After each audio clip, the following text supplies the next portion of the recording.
Hello दोस्तों, मैं मनीष आपका अपने channel Manish reasoning bye Manish पे आपका बहुत बहुत स्वागत करता हूं।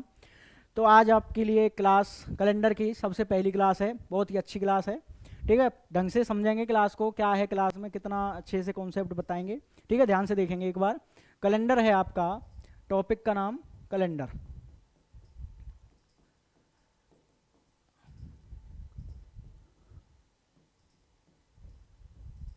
जैसा कि आप सबको पता है कि यूपी पुलिस कांस्टेबल, यूपीएसआई वगैरह की जगहों का बहुत ज़्यादा शोर चल रहा है इस टाइम, आप सबको पता। और आनी तो है ही, वो कन्फर्म है, इसमें कोई शक नहीं। थोड़ी सा देरी हो रही है वो एक अलग चीज़ है, लेकिन आनी है पक्का है, ठीक है। तो बिहार पुलिस, एमपी पुलिस, बहुत सारी जगह चल रही, दिल्ली पुलिस, सब में रीजनिंग का एक रोल है अपने आप में। एक एसएससी सीजीएल में प्री में पहले रीजनिंग आती थी, मेंस में नहीं आती, लेकिन अब मेंस में भी 30 क्वेश्चन रीजनिंग के आने लगे हैं। तो कहने का अर्थ है रीजनिंग का अब हर जगह एक रोल है, बिना रीजनिंग के सिलेक्शन तो होना नहीं, ठीक है। तो रीजनिंग में एक टॉपिक है कैलेंडर। आज हम इसको पढ़ेंगे, और इससे स्टार्ट करने से पहले मैं एक लाइन बोलना चाहूँगा, सीधी सी एक सिंपल सी लाइन, कि सपने वो नहीं होते जो हमें सोते हुए दिखाई देते हैं। आप लोगों ने सुनी होगी कि सपने वो नहीं होते जो हमें सोते हुए दिखाई देते हैं, सपने तो वो होते हैं जो हमें सोने नहीं देते, ठीक है। तो सपने तो हैं, ठीक है, सपने हैं तो उनको पूरा करेंगे। तो हम सबसे पहले एक टॉपिक लिया है कैलेंडर, इसके ऊपर बात करते हैं। कैलेंडर में क्या है? कैलेंडर आप सबने देखा है, कैलेंडर में होते हैं दिन होता है, वर्ष होता है, सप्ते होते हैं, महीने होते हैं, शताब्दियां वर्ष होती हैं, ठीक है। हमारा जो कैलेंडर की सबसे छोटी जो इकाई होती है, हम उसको बोलते हैं दिन। क्या बोलते हैं? दिन। दिन से मिलकर बनता है आपका सप्ताह। दिन से मिलकर क्या बनता है? सप्ताह। और सप्ताह से मिलकर आपका बनता है महीना, और महीने से मिलकर बनते हैं वर्ष, और वर्ष से मिलकर बनती है शताब्दी वर्ष। कौन सी वर्ष? शताब्दी। क्लियर हुई बात भाई? दिन, दिन के बाद सप्ताह, सप्ताह के बाद महीना, महीना के बाद वर्ष, और वर्ष के बाद शताब्दी। तो हमारी जो सबसे छोटी इकाई क्या है? दिन। और बड़ी इकाई क्या है? शताब्दी वर्ष। तो कहने का अर्थ हुआ, अगर हम दिन का अध्ययन कर लें, सप्ताहों का अध्ययन कर लें, महीनों का अध्ययन कर लें, वर्ष का अध्ययन कर लें, और शताब्दी वर्ष का अध्ययन कर लें, तो हमारे लिए कैलेंडर बहुत आसान और बहुत सिंपल हो जाएगा, ठीक है। तो हम बात करते हैं दिन की, और सप्ताह की, और महीने की, और वर्ष की, और शताब्दी की। तो कहने का अर्थ ये हुआ प्यारे कि दिन क्या होते हैं भाई? दिन क्या होते हैं? जैसे आज, कल, परसों, अगला दिन, पिछला दिन, बीता हुआ कल, अगला कल, ये होते नहीं होते? तो कहने का अर्थ ये है कि सिंपल सी बात, कि दिन हमारा होता है दिन, दिन से मिलकर सप्ताह, सप्ताह क्या होता है? सप्ताह में 7 दिन होते हैं। महीना क्या होता है? महीने में 4 सप्ताह होते हैं। वर्ष, वर्ष क्या होता है? महीने में, वो वर्ष में 12 महीने होते हैं। अब 12 महीने में भी साहब हमारे जनवरी, फरवरी, मार्च, अप्रैल, मई, जून, जुलाई, किसी में 30 दिन, 31 दिन, 28 का और 29 का महीना होता है। अरे होता नहीं होता। इसके बाद बनता हमारी शताब्दी वर्ष, जैसे 100 वर्ष, 200 वर्ष, 300 वर्ष, 400 वर्ष, ये क्या है? हमारी शताब्दी वर्ष है ना ये। तो कहने का अर्थ ये हुआ, हम अगर इनका छोटे रूप से अध्ययन कर लें तो हमारे लिए बहुत आसान हो जाएगा। बात समझ में आई? अब कहने का अर्थ, मैं सिंपल सी एक बात बताना चाहूंगा बेटा आप सबको, कि हमारा जो कैलेंडर है, इस कैलेंडर का इतिहास बहुत बड़ा है। इस कैलेंडर का इतिहास बहुत बड़ा है। 78 एडी से अगर आज तक बात करें, बहुत सारे कैलेंडरों का यूज हुआ, बहुत सारे कैलेंडर, शक संमत, विक्रम संमत, उसके बाद जूलियन कैलेंडर, फिर अब जो चल रहा है उसका नाम ग्रेगोरियन कैलेंडर। कहने का अर्थ ये हुआ, कैलेंडर को अगर हम इतिहास पढ़ाएं तो कम से कम 2 घंटे क्लास चाहिए। खैर आज हम उस कैलेंडर के इतिहास पे बात नहीं करेंगे, बस थोड़ा सा एक ओवरव्यू कर देते हैं कि क्या है कैलेंडर में। हम जिस कैलेंडर का उपयोग करते हैं उसका नाम है बेटा ग्रेगोरियन कैलेंडर। क्या नाम है आपका बेटा उसका? Gregorian calendar.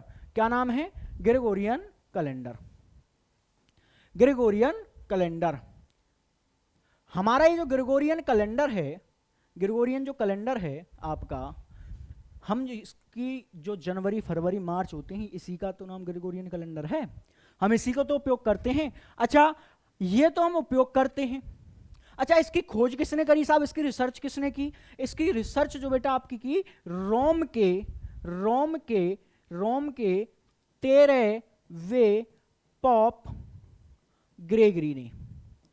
रोम के 13वें पॉप ग्रेगरी ने इसकी खोज करी। अब मानिए कि साहब ये चलो हम तो इसका उपयोग करते हैं, तो फिर भारत सरकार द्वारा कौन सा कैलेंडर मान्य है? भाई भारत सरकार द्वारा कौन सा कैलेंडर मान्य है? भारत सरकार द्वारा आपका जो कैलेंडर मान्य है प्यारे, उसका नाम है शक संवत। कौन सा संवत? शक संवत, जो कि 78 एडी से स्टार्ट हुआ था। 78 एडी से। मैं इसका एक दिन पूरी 2 घंटे क्लास इस कैलेंडर के इतिहास पे ही समझाऊंगा, इसकी चिंता ना करें। लेकिन हम जो पेपर से संबंधित है उसको बात करते हैं। तो हमारा जो ग्रेगोरियन कैलेंडर हम इसको तो उपयोग करते हैं, भारत सरकार द्वारा जो मान्य है वो कौन सा है? शक संवत है। कौन सा है? शक संवत। अच्छा, ये जो ग्रेगोरियन कैलेंडर किस पर आधारित है? ये शक संवत पर ही तो आधारित है। हमारा जो रोम के 13वें पोप ग्रेगरी थे, इन्होंने कम से कम विश्व भर के 50-100 कैलेंडरों का अध्ययन किया, जिसमें से एक कैलेंडर हमारा एक शक संवत भी था, जिसका उन्होंने अध्ययन किया। तो इसमें त्रुटियां कम पाई गई, तो उन्होंने इसके आधार पर इस ग्रेगोरियन कैलेंडर को अपना लिया और उन्होंने अपने नाम पे ग्रेगोरियन कैलेंडर के नाम पे इसको कर दिया। आज विश्व में जो राष्ट्रीय जो कैलेंडर है, जो अंतरराष्ट्रीय जो कैलेंडर है, वो क्या है? Gregorian calendar. हमारे भारत सरकार द्वारा मान्य है शक संवत। अच्छा, ग्रेगोरियन कैलेंडर से पहले कौन सा कैलेंडर था पता है आपको? इससे पहले था जूलियन कैलेंडर। कौन सा कैलेंडर? Julian calendar. कौन सा कैलेंडर? Julian calendar. वहीं से इसकी खोज किसने करी? इसकी खोज करी आपके जूलियस सीजर ने। जूलियस सीजर ने इसकी खोज करी थी। बात समझ में आई या नहीं आई? तो क्लियर हुई बात। तो हम सीधी सी बात, हम छोटा सा ओवरव्यू कर रहे हैं कि हम कैलेंडर का जो उपयोग करते हैं उसका नाम क्या है? Gregorian calendar. खोज किसने करी? रोम के 13वें पोप ग्रेगरी ने। हमारा जो भारत सरकार द्वारा जो मान्य है वो कौन सा है? शक संवत। इसकी शुरुआत कब से हुई? 78 एडी 78 एडी से। ग्रेगोरियन से पहले कौन सा कैलेंडर था? Julian calendar. जूलियन कैलेंडर की खोज किसने करी थी? जूलियस सीजर ने। आज के लिए इतिहास में सिर्फ इतना छोटा सा ओवरव्यू 5 मिनट का, ठीक है। एक दिन हम कह रहे हैं कैलेंडर के इतिहास के ऊपर बहुत अच्छी क्लास बनाएंगे, पूरा बताएंगे, यहाँ से स्टार्टिंग करेंगे इसकी, जो हमारे यहीं से स्टार्ट हुई चीज़ें और आज तक की चीज़ें क्या हुई। फिर शक संवत हुआ, विक्रम संवत हुआ, उसके बाद भी कैलेंडर हुए, तो सारी चीज़ों का अध्ययन करेंगे, घबराने की जरूरत नहीं है, ठीक है। अब इसके बाद हम बात करते हैं पेपर से संबंधित, जो पेपर में चीज़ें पूछी जाती हैं, कंसेप्ट क्या है। देखो बेटा, सीधी सी बात यह है कि हम पूरा कैलेंडर कर सकते हैं। कैलेंडर को करने के दो तरीके हैं। दो तरीके का मतलब क्या हुआ? दो तरीके मतलब एक तो आपको रटाना, रटंत विद्या, तो सुना ना गांव में रटंत विद्या फलंत नहीं, तो रटने की विद्या वाकई में नहीं फलती है। हम बात करते हैं कंसेप्ट पे समझने की। हमारा जो पूरा कैलेंडर है ना, पूरा कैलेंडर रिमाइंडर थ्योरम पे हो जाता है, शेषफल पे। 7 से भाग देंगे सिर्फ और सिर्फ, 7 से और 4 से, और कुछ नहीं करेंगे हम इसमें, ठीक है। तो कैलेंडर जो होता है हमारा, जो कैलेंडर जो होता है, बात करते हैं हमारी जो वर्ष होती हैं, ईयर, वो कितने प्रकार की होती हैं? वर्ष जो होती हैं 2 प्रकार की होती हैं, एक तो नॉर्मल, एक होती है सेंचुरी, वो लीप ईयर, यानी कि हिंदी में कहें अधिवर्ष और इसको साधारण वर्ष। ये नॉर्मल ईयर हो गई और ये लीप ईयर हो गई। तो नॉर्मल ईयर है ये और ये है आपकी लीप ईयर। तो नॉर्मल ईयर लीप ईयर में क्या फर्क बेटा? बचपन से सुनते आ रहे हैं इसको। हमारे जो लीप ईयर में होते हैं वो साल में 366 दिन होते हैं, 366 दिन, और इसमें जो 29 फरवरी आती है हर 4 साल बाद, हर 4 साल बाद आती है 29 फरवरी, वही तो लीप ईयर है। और इसमें 365 दिन होते हैं। कितने दिन? 365 दिन। लेकिन हम पहचानेंगे कैसे कि कौन सी नॉर्मल और कौन सी लीप? आपने पढ़ा होगा कि हम इसको पहचानने की एक बहुत ही अच्छी चीज़ है कि 4 से भाग देने पर, अगर 4 का भाग पूरा पूरा चला जाए तो वो आपका है लीप ईयर, और ना जाए तो वो नॉर्मल ईयर। जैसे एग्जाम्पल के तौर पे अगर हम बात करें, तो 2011, 2012, 2013, 2016, ये देखिए, मुझे एक बात बताइए, क्या इसमें 4 से भाग जाएगा? अरे जाएगा नहीं जाएगा? नहीं जाएगा। और पूरी संख्या में 4 से भाग देने की जरूरत नहीं है। 4 से भाग देखने के लिए हमें सिर्फ लास्ट के 2 अंक में 4 का भाग देख लो। अगर 4 का भाग 11 में जा रहा है, नहीं जा रहा, तो कौन सी ईयर? अरे नॉर्मल ईयर। कौन सी ईयर? नॉर्मल। 4 से भाग 12 में जाएगा? जाएगा। ये कौन सी है? Leap year. कौन सी? Leap year. ये इसमें जाएगा नहीं, तो कौन सी ईयर? Normal year. और इसमें जाएगा 16 में जाएगा, तो ये कौन सी है? Leap year. अरे प्यारे लाल, मेरे बात समझ में आई या नहीं आई? तो इससे आगे अगर हम बात करते हैं तो नॉर्मल ईयर और लीप ईयर की आप पहचान कर लेंगे। जैसे एक एग्जाम्पल के तौर पे हम बात करते हैं, मैंने कहा 2018, ये बताओ नॉर्मल या लीप? 4 का भाग देखो, 18 में जाएगा? नहीं जाएगा। कौन सी ईयर? Normal year. कौन सी ईयर? Normal year. मैं कहूं 1947, क्या 4 का भाग जाएगा? नहीं जाएगा, नॉर्मल ईयर। 1948, 4 का भाग जाएगा? जाएगा। कौन सी ईयर? अरे प्यारे लाल, लीप ईयर। क्लियर हुई बात या नहीं हुई? कोई दिक्कत इसमें? कोई दिक्कत? इसमें कोई दिक्कत हो तो बता दें, ठीक है। तो ये होती नॉर्मल ईयर और लीप ईयर पहचान करने की। एक होती है आपकी सेंचुरी ईयर। कौन सी? Century year. Century year, century year, इसको बोलते हैं हम शताब्दी वर्ष। कौन सी वर्ष? शताब्दी वर्ष। 100, 200, 300, 400, 500, 600, 700, क्या है? शताब्दी वर्ष। और अगर आप लोगों की सिंपल भाषा में बात करूं, जो लास्ट में पीछे 2 डबल जीरो लग जाएं, 2 शून्य लग जाएं, वही हमारी शताब्दी वर्ष है। जैसे 200, 300, 800, 1600, 1800, ये क्या है? Century year. क्या है? Century year. तो मुझे एक बात तो, लेकिन अब हम इनकी कैसे पहचान करें? कुछ नहीं है, पहचान करना बहुत सरल है। आप नॉर्मल और लीप ईयर पहचान कैसी की थी आपने? 4 का भाग देकर, जो सिंपल ईयर होती है। एक होती है सेंचुरी ईयर। इस सेंचुरी ईयर में आप देखेंगे 400 से भाग देकर। किससे? 400 से। 400 से भाग देकर। इसमें 400 से भाग जाएगा? नहीं, तो इसको बोलेंगे हम नॉर्मल सेंचुरी ईयर।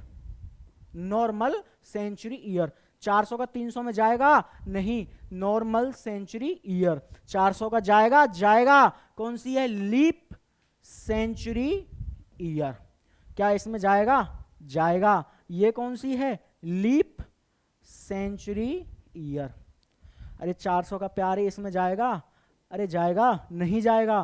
तो ये हमारी हो गई normal century year. Normal century year. Clear हुई बात? ये होती है आपकी सेंचुरी ईयर पहचानने की बात। इसमें कोई छोटी सी दिक्कत हो? ठीक है। अब आगे बात करते हैं कि भाई 400 का भाग क्यों दिया? कोई ये भी पूछेगा। बिल्कुल पूछ सकते हैं।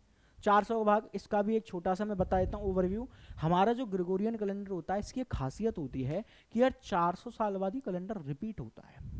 हर 400 वर्ष बाद, हर 400 वर्ष बाद ये कैलेंडर रिपीट होता है। ऐसा क्यों होता है मैं प्रूफ करके दिखाऊंगा। ठीक है, आगे की बात करते हैं। क्या है? ये हो गया आपकी सेंचुरी ईयर। अब आगे अगर हम बात करें कि साहब, अब इसकी बात करते हैं कंसेप्ट की। हम एक 4 से भाग देना सीखेंगे और एक 7 से। इन दोनों को सीख गए तो आपका खेल पूरा, सब कंसेप्ट समझ गए, पूरा समझ में आ जाएगा कैलेंडर। फिर आगे तक कोई दिक्कत नहीं। सवाल कितना भी घुमा ले, कितना भी कुछ भी कर ले। अब साहब कुछ सवाल में आजकल देखा कि सप्ते में 7 दिन होते हैं, तो बोल देते हैं अगर मान लो सप्ते में 9 दिन हो जाएं, मान लो 24 घंटे के बजाय दिन हमारा 28 घंटे हो, 28 घंटे का हो, साल हमारे 366 और 365 की जगह 460 दिन का हो, क्या दिक्कत है? सिर्फ 7 और उसका, अगर दिन 7 नहीं है 9 है तो 9 का भाग देंगे, और अगर दिन 9 नहीं 12 हैं तो 12 का भाग देंगे शेष दिन निकालने को। कहने का अर्थ है कि हमारे जो ग्रेगोरियन कैलेंडर है, सप्ते में 7 दिन होते हैं, तो 7 के ऊपर कंसेप्ट है, ध्यान से समझेंगे। तो हम बात करते हैं लीप ईयर की। पहले हम अगर लीप ईयर की बात करें तो लीप ईयर कैसे निकालते हैं? आप सबको पता है, ईयर में लीप ईयर निकालने का बड़ा ही अच्छा तरीका है। इसमें कोई संकट या कोई दुख दर्द की कोई बात नहीं। मैंने आपसे कहा कि 5 साल में कितने लीप ईयर? कुछ नहीं करना, 4 से भाग देंगे, जो शेषफल, वो जो भागफल होगा वो आपका आंसर होगा। जैसे मैंने 4 का भाग दिया 5 में, 4 एकम 4, 1, ये जो है आपका यही लीप ईयर है। 1 10 में देंगे, 4 दूनी 8, 2 बार जाएगा, 2 लीप ईयर। 15, 4 × 12, 3 leap year. 3 बार गया। मैंने 4 का भाग दिया 15 में, 4 × 12, 3। मैं कहूँ 16 साल में, तो 16 साल में 4 का भाग देंगे, कितना सिंपल, 4 चौक 16, 0। ये जो है ये भागफल है आपका, ये आंसर है लीप ईयर 4। बात समझ में आई? मैंने कहा 25, तो 4 × 24, 6 बार गया। बात क्लियर? मैंने कहा 80 वर्ष में कितने लीप ईयर? तो 20 चौक 80, 20। मैंने कहा 100 वर्ष में, मैंने कहा 100 वर्ष में। अगर हम 100 वर्ष की बात करें तो 100 वर्ष में कैसे निकालेंगे हम?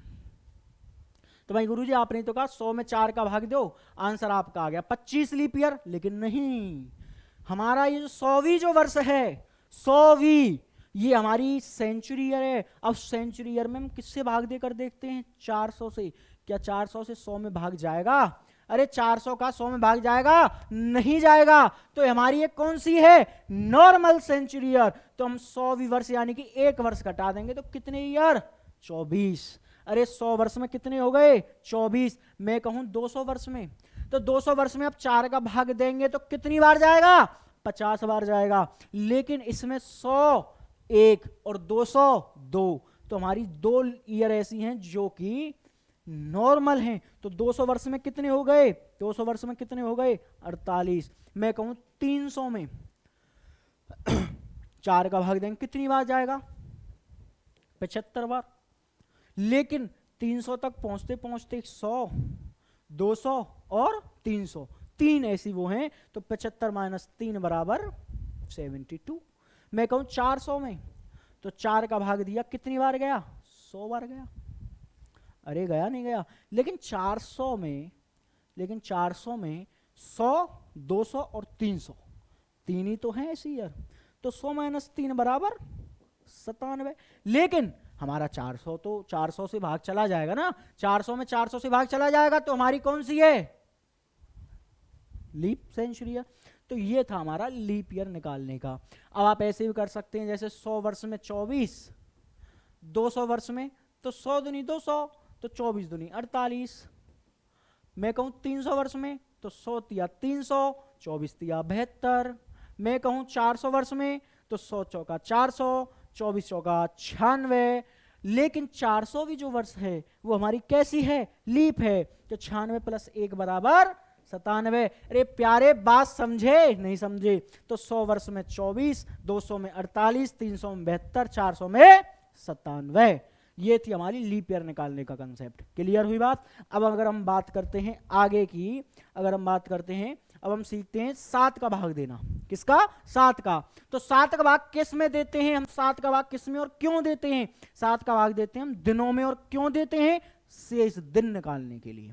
और शेष का नाम सुनते ही आपके दिमाग में घोड़े दौड़ने चाहिए। शेष का मतलब शेष जो आंसर आए, जैनी का अर्थ हुआ, जैसे मैंने कहा डे में ऑड डेज निकालने का कंसेप्ट। ऑड डेज का हो या रिमेनिंग डेज का हो, या रिमेनिंग डेज यानी कि दिनों में शेष दिन या विषम दिन, शेष दिन या विषम दिन। ठीक है? तो शेष दिन या विषम दिन। तो मैंने कहा 8 दिन में कितने शेष दिन? तो 7 का भाग दिया, एक आंसर आया। भाई हमने 7 का भाग दिया, 8 में 7 कम 7, 8 में 7 का 1, यही तो शेष है। और मैंने यहां क्या कहा है? शेष दिन, रिमेनिंग डेज। जो शेष होगा वही आपका रिमेनिंग डेज है। अब मैंने कहा 10 दिन में, तो आपका सीधे 7 कम 7, शेष क्या बचेगा? 3। मैंने कहा 12 दिन में, तो 7 कम 7, शेष क्या बचेगा? 5। मैंने कहा 14 दिन में, तो भाई 14 दिन में तो कुछ भी नहीं, 0। मैंने कहा 20 दिन में, तो 7 दूनी 14, 6। तो आप हमेशा याद रखना 7 से भाग देंगे तो आपका शेषफल हमेशा या तो 0 होगा, या 1 या 2 या 3 या 4 या 5 या 6, इनसे ऊपर नहीं होगा। ठीक है? तो ये आपका विषम दिन शेष दिन हो गए। अब मैं अगर बात करूं किस चीज की, मैंने कहा 80 दिन में कितने शेष दिन साहब? तो 11 7 77, 3। मैंने कहा 100 दिन में, किसमें? 100 दिन में। तो 7 का भाग देंगे आप। 7 का भाग बहुत सिंपल है, 7 कम 7, क्या बचा? 3, 7 चौक 28, शेष क्या बचा? 2। तो 100 दिन में कितने शेष दिन? 2। लेकिन मैंने कहा 100 वर्ष में, किसमें? 100 वर्ष में। लेकिन वर्ष में कैसे निकालेंगे? अब यहां मामला गड़बड़ हो गया भाई। 100 दिन में और 100 वर्ष में बच्चे एक ही समझते, 2 आंसर। अरे नहीं, अरे 100 दिन या 100 वर्ष हैं। 100 दिन में और 100 वर्ष में बहुत फर्क है। काऊ को 100 दिन में एक ब्याह ना हो, एक आध के 100 वर्ष में तो भाई के 4-5 ब्याह है जाए, हो सकते नहीं हो सकते। तो कहने का अर्थ है भैया 100 दिन में 100 वर्ष में तो 3 पीढ़ी चली जा कहे की। तो 100 दिन और 100 वर्ष है, तो 100 वर्ष में कैसे निकालें? देखो बेटा वर्ष में निकालने के दो तरीके, तीन, लॉन्ग है, फिर थोड़ा सा उससे शॉर्ट है, फिर बिल्कुल शॉर्ट है। कंसेप्ट, हम डायरेक्ट कंसेप्ट की बात करते हैं, सीधे सीधे अगर हम बात करें तो वर्ष में विषम दिन, वर्ष में विषम दिन यानी कि वर्ष में शेष दिन निकालने का कंसेप्ट क्या है, ईयर प्लस ईयर में लीप ईयर बटे 7। ये याद रखना है, ये है important, year plus leap year बटे 7। जैसे अब मैंने कहा 100 वर्ष में कहा, तो 100 वर्ष में कहा है ना मैंने, तो 100 वर्ष में तो 100 तो साल हो गई, तो 100 साल में कितने लीप ईयर, 100 साल में कितने लीप ईयर, अभी तो सिखाया था, 100 वर्ष में कितने सिखाए थे, अभी 24 ही तो बताए थे, कैसे निकाले थे ये भी बताया था। तो 100 वर्ष में कितने, 24। तो मुझे एक बात बताओ, तो 100 प्लस 24 बटे 7, आप जब इसको जोड़कर 124 में 7 का भाग देंगे तो आपका शेष आएगा 5।